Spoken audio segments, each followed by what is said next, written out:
नमस्कार, DD news देख रहे हैं आप और आपके साथ मैं हूं शहला निगार। बुलेटिन की शुरुआत करेंगे, लेकिन उससे पहले एक नजर डालेंगे इस वक्त की सुर्खियों पर। संसद के दोनों सदन में राष्ट्रपति के अभिभाषण प्रस्ताव पर चर्चा जारी। आज लोकसभा में 4 बजे प्रधानमंत्री नरेंद्र मोदी देंगे चर्चा का जवाब।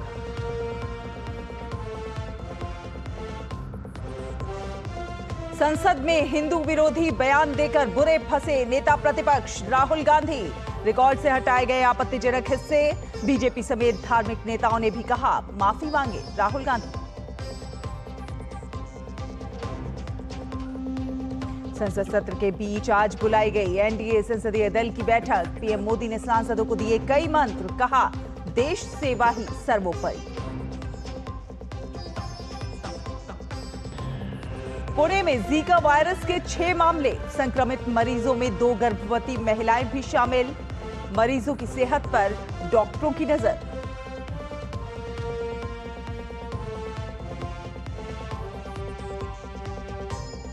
सीबीआई की गिरफ्तारी के खिलाफ केजरीवाल की याचिका पर दिल्ली हाई कोर्ट में सुनवाई आज।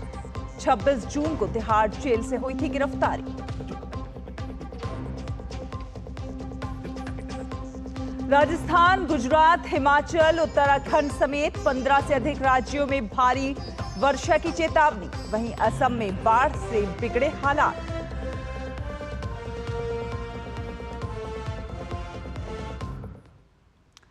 तो आपको बता दें कि संसद के दोनों सदनों में राष्ट्रपति के अभिभाषण प्रस्ताव पर आज भी चर्चा चल रही है। प्रधानमंत्री नरेंद्र मोदी आज लोकसभा में 4 बजे चर्चा का जवाब देंगे। उससे पहले आज सदन में एक बार फिर केंद्रीय एजेंसियों के दुरुपयोग, नीट और अग्निपथ जैसे मुद्दों को लेकर विपक्ष ने सरकार को घेरा। इस दौरान दोनों सदनों में जमकर हंगामा भी हुआ। लोकसभा में राष्ट्रपति के अभिभाषण के लिए धन्यवाद प्रस्ताव पर बोलते हुए उत्तर प्रदेश के पूर्व मुख्यमंत्री और सपा सांसद अखिलेश यादव ने कहा कि इस चुनाव में इंडी गठबंधन की नैतिक जीत हुई है। लोकसभा में कल 16 घंटे तो राज्यसभा में 21 घंटे राष्ट्रपति के अभिभाषण पर चर्चा के लिए रखे गए थे।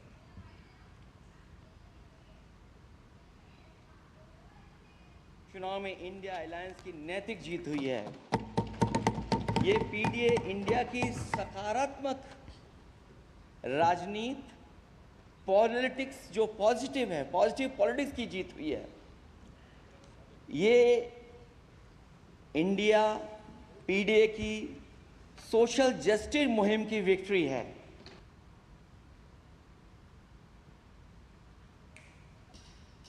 और लोकसभा में राहुल गांधी के भाषण के कई हिस्से हटा दिए गए हैं।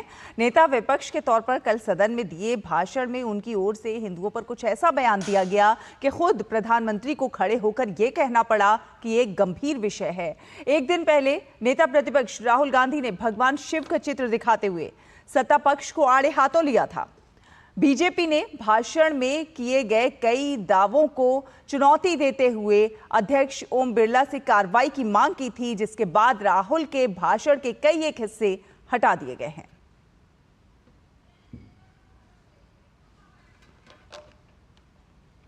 और राहुल गांधी के संसद में दिए गए बयान पर हिंदू संतों सहित विभिन्न धर्मों के धर्माचार्यों ने निंदा की है। नेता प्रतिपक्ष राहुल गांधी के द्वारा सनातन हिंदू धर्मावलंबियों को अतिवादी कहे जाने की अखिल भारतीय संत समिति कठोर शब्दों में निंदा करती है। हम राहुल गांधी के हिंदू विरोधी रुख से सदैव यह जानते हुए कि उनका विचार हिंदू विरोध है, यूपीए सरकार के दौरान जिस प्रकार हिंदू आतंकवाद की परिभाषा गढ़ने का प्रयास हुआ था, 90 के दशक में जम्मू कश्मीर में हिंदुओं की हत्या, मां बहनों के साथ बलात्कार, या वर्तमान में बंगाल में होते हिंदुओं पर अत्याचार, केरल में हिंदुओं की हत्या पर जो राजनीतिक दल सदैव चुप रहा, उससे हम यह अपेक्षा नहीं करते कि वो हिंदू हितों की बात करेगा। राहुल गांधी जी ने पार्लियामेंट में बोलते हुए एक अभय मुद्रा का जिक्र किया है और उसकी तुलना उन्होंने जो मुसलमान इस्लाम में हम जो दुआ मांगते हैं दोनों हाथ जोड़ करके, उन्होंने कहा है कि अभय मुद्रा इस्लाम में भी है। देखिए, अभय मुद्रा हिंदू धर्म के अंदर विभिन्न मुद्राओं का जिक्र है। देवी देवताओं के उनके अकॉर्डिंग जो देवी देवता हैं उसके अंदर उनकी विभिन्न मुद्राएं हैं, उसमें हो सकता है। लेकिन इस्लाम में मूर्ति पूजा या पूजा पाठ का कोई जिक्र नहीं है और ना ही किसी किस्म से अभय मुद्रा का कोई जिक्र है। और मैं नहीं समझता कि किस कंसेप्ट में उन्होंने इसलिए को इस्लाम से जोड़ा है, और शायद उन्होंने जस्टिफिकेशन देने की कोशिश की है कि कांग्रेस का जो सिंबल है वो अभय मुद्रा जो वो इस्लाम में भी है। तो मैं इसका खंडन करता हूँ, ऐसा कुछ भी नहीं है। इस्लाम में अभय मुद्रा का कोई जिक्र नहीं है, और जो हम दुआ मांगते हैं उसको अभय मुद्रा से जोड़ के देखना बिल्कुल गलत है। We have heard the statement which has been given by the leader of opposition, Shri Rahul Gandhi ji about. हमने विपक्ष के नेता राहुल गांधी का बयान सुना है जिसमें उन्होंने अभय मुद्रा के प्रतीक को इस्लामी प्रार्थना या इस्लामी पूजा से जोड़ने की बात की है, जिसका उल्लेख किसी भी पवित्र ग्रंथ या संतों की शिक्षाओं में भी नहीं है। किसी भी अन्य प्रतीकात्मक मुद्रा को इस्लाम के दर्शन और आस्था से जोड़ना सही बात नहीं है। Faith of Islam. जिस प्रकार से हमारे leader of the opposition Shri Rahul Gandhi ji ने जो facts before the house place किए अबाउट द रिलीजन्स, धर्मों के बारे में बताया गया, वो मेरे हिसाब से उनके पास जानकारी नहीं थी। अधूरी जानकारी, गलत जानकारी उन्होंने हाउस में रखी है, जिसकी मुझे बहुत ही आज पीड़ा है, दुखी हूँ मैं। एक रिस्पॉन्सिबल पोस्ट पे एक ऐसे बयान देने जो कि बिल्कुल गलत दे रहे हैं, इससे मेरा मन बहुत आज आहत हुआ है। और संसद भवन परिसर में एनडीए की संसदीय दल की बैठक हुई। बैठक में प्रधानमंत्री नरेंद्र मोदी, बीजेपी अध्यक्ष जेपी नड्डा, गृहमंत्री अमित शाह, रक्षा मंत्री राजनाथ सिंह समेत पार्टी के अनेक वरिष्ठ नेताओं ने भाग लिया। इसके साथ ही बीजेपी के सहयोगी दलों के सांसदों ने भी बैठक में शिरकत की। बैठक के बाद संसदीय कार्य मंत्री किरेन रिजिजू ने बताया कि प्रधानमंत्री ने पहली बार चुनकर आए सांसदों को अच्छे संसदीय आचरण को अपनाने का मंत्र दिया।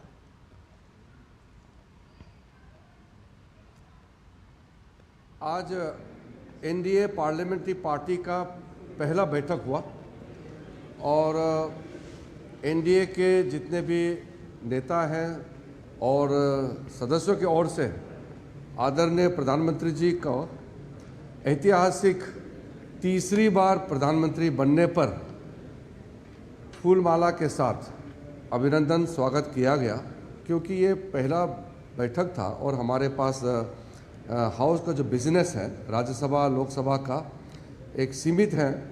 राष्ट्रपति जी का अभिभाषण पर चर्चा ही था और ओथ एंड अफर्मेशन का ही था, तो उसका हाईलाइट किया गया और मुख्य रूप से आदरणीय प्रधानमंत्री जी का मार्गदर्शन हुआ। प्रधानमंत्री नरेंद्र मोदी ने सांसदों से कहा कि हम देश सेवा के लिए आए हैं और देश सेवा ही सर्वोपरि है। हम लोगों को एक मंत्र दिए हैं, ये बहुत महत्वपूर्ण है। आज सबसे पहले तो प्रधानमंत्री जी ने कहा कि हर एक एमपी सदन में देश सेवा के लिए आए हैं। बाकी कोई भी पार्टी का हो, किसी भी दल का हो, लेकिन देश सेवा ये प्रथम हमारा दायित्व है और हर एक एनडीए का एमपी को देश को सबसे ऊपर रख करके काम करना है। प्रधानमंत्री ने सांसदों को अपनी रुचि के अनुसार विकास के नए स्रोतों पर काम करने का आग्रह भी किया।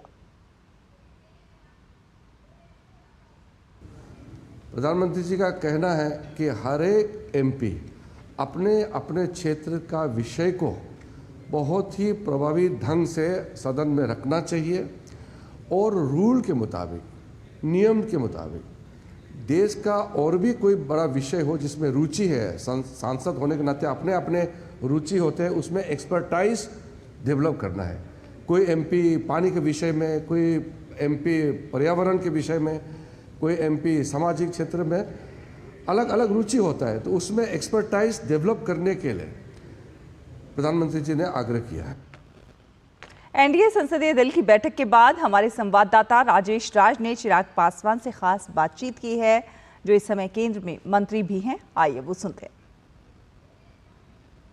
केंद्रीय मंत्री चिराग पासवान हमारे साथ अभी बातचीत के लिए मौजूद हैं। एनडीए की बैठक में प्रधानमंत्री ने हमेशा की तरह सांसदों को नसीहत दी है कि वो सदन के भीतर रहें, क्या कुछ कहा उन्होंने? देखिए, प्रधानमंत्री जी का मार्गदर्शन हमेशा हम लोग को मिलता रहा है और एनडीए के संसदीय दल के लिए उनका मार्गदर्शन हमेशा महत्वपूर्ण रहा है। कई ऐसे नवनिर्वाचित सांसद भी हैं जिनको उनके अनुभव का लाभ मिलने की सोच के साथ आज ये बैठक आयोजित की गई। हाल फिलहाल के दिनों में हम लोगों ने संसद में कई मर्यादाओं को, कई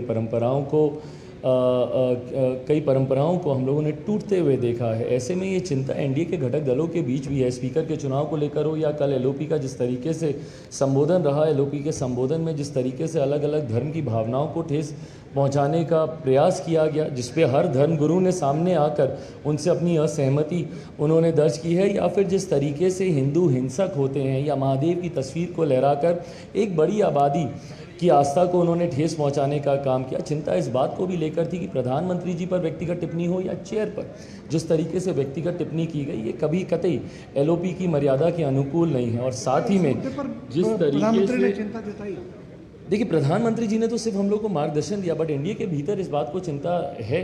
कल जिस तरीके से तथ्यात्मक गलत जानकारियां सदन के पटल पर एलओपी के द्वारा रखी गई, कई विषयों को उसमें से एक्सपंज भी किया गया, पर मुझे लगता है उनके भाषण का मेजॉरिटी ऑफ द हिस्सा एक्सपंज करने की ज़रूरत है, क्योंकि कई जगह उन्होंने गलत परंपरा की नींव रखने का उन्होंने प्रयास किया। ऐसे में प्रधानमंत्री जी का सकारात्मक मार्गदर्शन हम लोग को मिला है कि आने वाले दिनों में हम लोग अपने आचरण से मर्यादा की नई उदाहरणों को हम लोग रखने का कार्य करें। ये मार्गदर्शन प्रधानमंत्री जी से आज हम लोग को मिला। बहुत शुक्रिया। चिराग पासवान जो केंद्रीय मंत्री हैं और लोक जनशक्ति पार्टी रामविलास के राष्ट्रीय अध्यक्ष हैं, उनका साफ तौर पर मानना है कि जिस तरीके से सदन के भीतर एलओपी राहुल गांधी ने जो हरकतें की हैं, उसको लेकर एनडीए के जो सांसद हैं वो कहीं ना कहीं आक्रोशित हैं। और एनडीए की बैठक में प्रधानमंत्री ने साफ तौर पर अपने सांसदों को ये नसीहत दिया है कि वो सदन के भीतर रहें और ज़्यादा से ज़्यादा समय जो है सदन के भीतर रहकर बिताएं, ताकि देश सेवा जो है वो कायदे से की जा सके। कैमरामैन विनय तिवारी के साथ संसद भवन से मैं राजेश राज, डीडी न्यूज़ के लिए। और आपको बता दें कि अयोध्या में विस्थापितों को मिले मुआवजे को लेकर विपक्ष के नेता राहुल गांधी और यूपी के सीएम योगी आदित्यनाथ आमने सामने आ गए हैं। अयोध्या में विस्थापितों को मुआवजा बांटने संबंधी बयान पर भी मुख्यमंत्री ने राहुल को घेरते हुए कहा है कि उन्होंने संसद में भी झूठ बोला है। उन्होंने राहुल पर संसद जैसे पवित्र स्थान पर गलत बयानी का आरोप लगाते हुए कहा है कि उन्होंने ये बयान अयोध्या को बदनाम करने के लिए दिया है। उन्होंने बताया कि अयोध्या में विभिन्न विकास कार्यों के दौरान विस्थापित हुए लोगों को 1733 करोड़ रुपए की धनराशि मुआवजे के तौर पर दी गई है। जिसके नाम पे दुकान थी, जिसके पास दुकान का पोजीशन था, उन्हें प्रॉपर कंपनसेशन दिया गया। प्रॉपर कंपनसेशन देने के साथ ही जो दुकानें थीं, जो अपने पीछे दुकान बना सकते थे, उनके लिए उस प्रकार की एफआईआर में छूट दी गई। जिन लोगों के पास उस प्रकार की स्पेस नहीं थी, उनके लिए मल्टी लेवल कॉम्प्लेक्स बना करके वहां पर उन्हें शॉपिंग कॉम्प्लेक्स में उन्हें स्थान देने की कार्य को आगे बढ़ाया गया। श्री राहुल गांधी के बयान सत्य से परे हैं, झूठ का एक पुलंदा है। उत्तर प्रदेश और अयोध्या को बदनाम करने की साजिश है। और आपकी राज्यसभा सांसद और दिल्ली महिला आयोग की पूर्व प्रमुख स्वाति मालीवाल ने दिल्ली के सीएम अरविंद केजरीवाल को पत्र लिखा है। स्वाति ने इस लेटर में जनवरी 2024 में उनके इस्तीफे के बाद से डीसीडब्ल्यू को व्यवस्थित तरीके से खत्म किए जाने की बात लिखी है।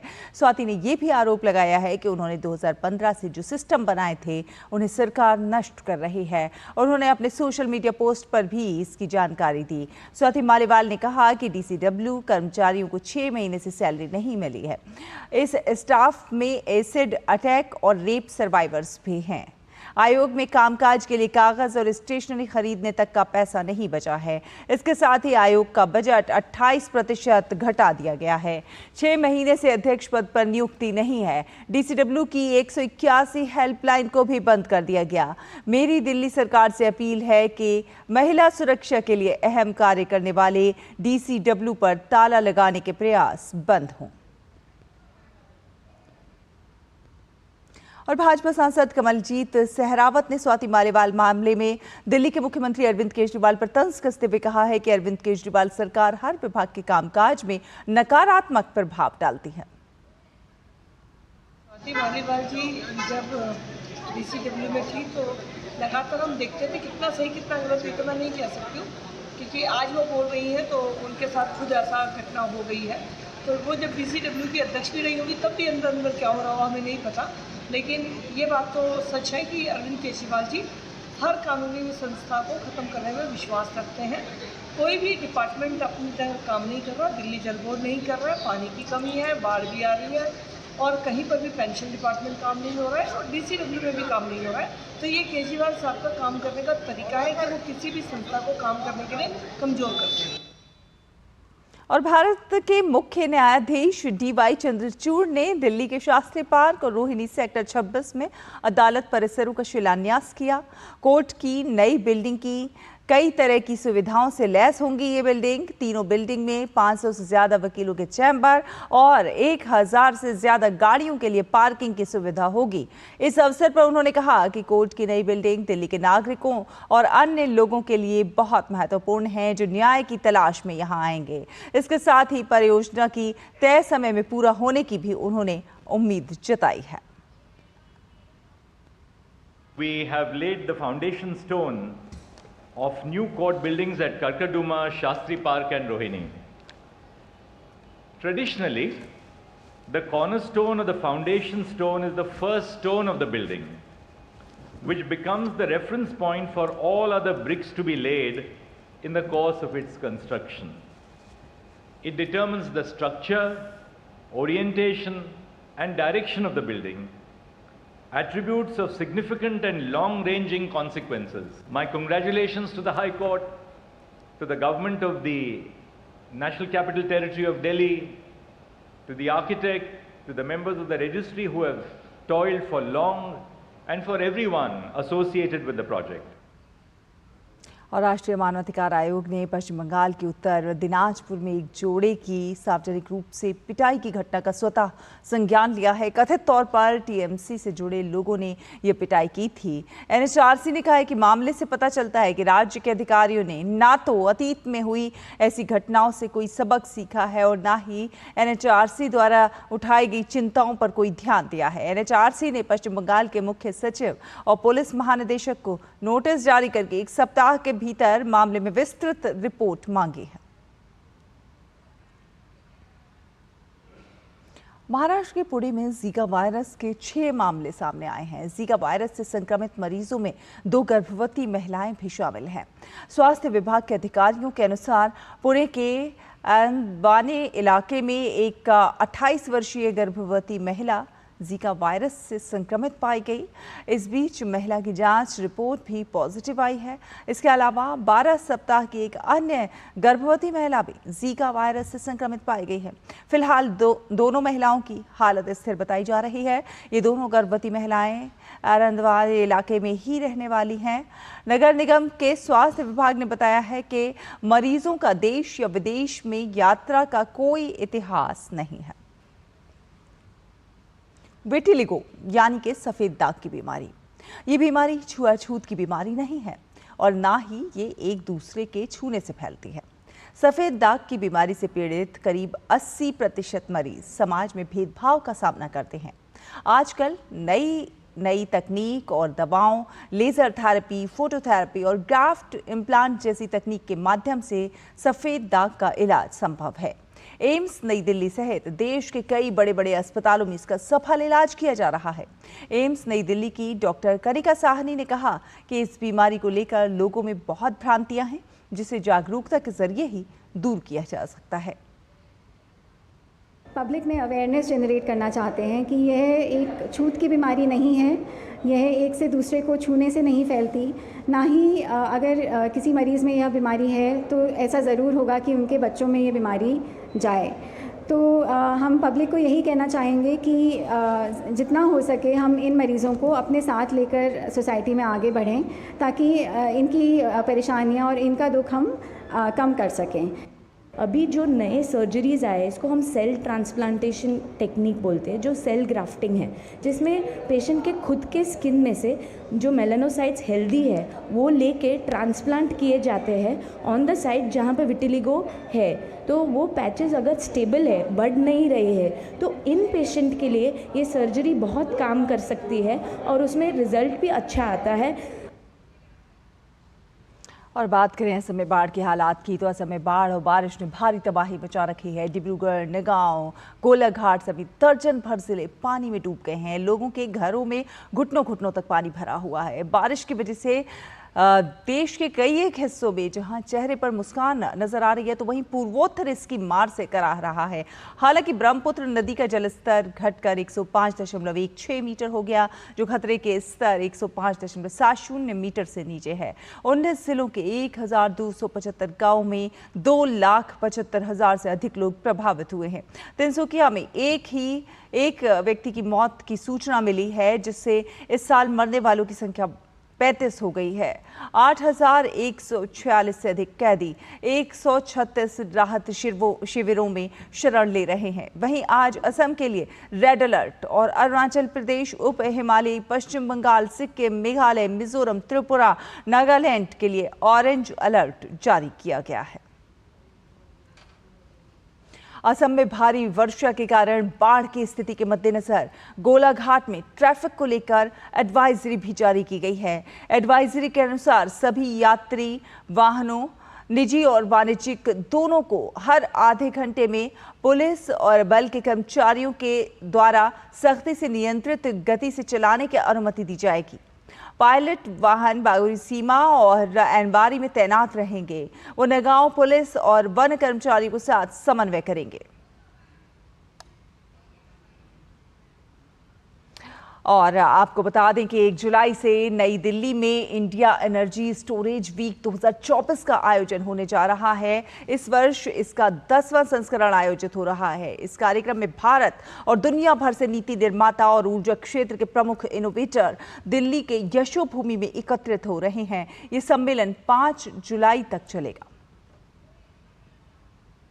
इंडिया एनर्जी स्टोरेज वीक 2024 सोमवार को नई दिल्ली के यशोभूमि में शुरू हुआ। पूरे सप्ताह तक चलने वाले इस कार्यक्रम में ऊर्जा भंडारण, ई मोबिलिटी और हरित हाइड्रोजन क्षेत्र पर विचार विमर्श किया जाएगा। इस सम्मेलन का उद्देश्य स्वच्छ ऊर्जा क्षेत्रों के सभी माध्यमों को एक स्थान पर लाना है। इसमें देश विदेश से सभी जो निवेशक हैं वो यहाँ आए हुए हैं, वो और जो देश के भी जो बैटरी टेक्नोलॉजी में इनोवेशंस हो रहे हैं, जो मैन्युफैक्चरिंग में काम हो रहा है, उसको यहाँ पे दिखाया जा रहा है। और हिंदुस्तान में बहुत ही अधिक इसमें पोटेंशियल है। इंडिया एनर्जी स्टोरेज वीक 2024 में विश्व भर के 30 से अधिक देशों के नीति निर्माता, 250 नियामक, एग्जीबिटर और उद्योग जगत के 1000 अग्रणी व्यक्ति सम्मिलित हो रहे हैं। लोहम इंडिया की सबसे बड़ी रिसाइकलिंग कंपनी है, जो क्रिटिकल मटेरियल्स पे फोकस करती है और तीनों की तीनों चीज़ें रिसाइकलिंग, रिपर्पसिंग और कैथोड एक्टिव मटेरियल मैन्युफैक्चरिंग हमारे क्रिटिकल रोल है। गिवन की lithium ion recycling, lithium ion एक नई टेक्नोलॉजी है, इंडिया में इसका स्कोप बहुत बढ़ता है। ईयर ऑन ईयर ग्रोथ 30% के आसपास है और इस मटेरियल का बहुत क्रिटिकल रोल है। इंडिया एनर्जी स्टोरेज वीक 2024 सम्मेलन और प्रदर्शनी का आयोजन इंडिया एनर्जी स्टोरेज अलायंस द्वारा किया गया है। आज जहां दुनिया भर में स्वच्छ ऊर्जा की चर्चा है, वहीं भारत को एक एनर्जी इनोवेशन और मार्केट के ग्लोबल हब की तरह देखा जा रहा है। कैमरा पर्सन अनिकेत दुबे के साथ शुभेंदु घोष, डीडी न्यूज, दिल्ली। तो इसी के साथ इस बुलेटिन में फिलहाल इतना ही। डीडी न्यूज पर खबरों का सफर लगातार जारी है। आप देखते रहिए डीडी न्यूज। नमस्कार।